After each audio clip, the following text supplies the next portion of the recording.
Hello guys, সেদিনকে সকালবেলায় দেখো মেজো কাকা নিয়ে চলে এসেছিলো প্রায় 3.5 কেজি ওজনের কাছাকাছি একটা কাতলা মাছ। তো সেটাকে দুবারই ভাগাভাগি করে কেটে ধুয়ে পরিষ্কার করে নেওয়া হয়েছে। এবার আমি মাছটাকে ভাজবো।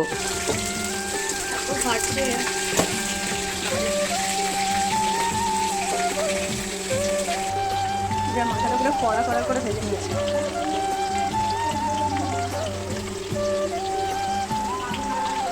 মাছের ডিমটা দিয়ে বড়া ভাজবো, তার জন্য একটু পেঁয়াজ, নুন, লঙ্কার গুঁড়ো, হলুদ গুঁড়ো সব দিয়ে দিয়েছি আর বেসন দিয়ে দেবো।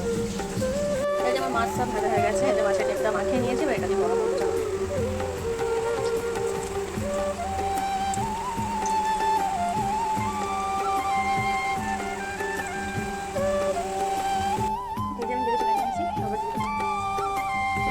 এই যে আমার সব বড়া ভাজা কম।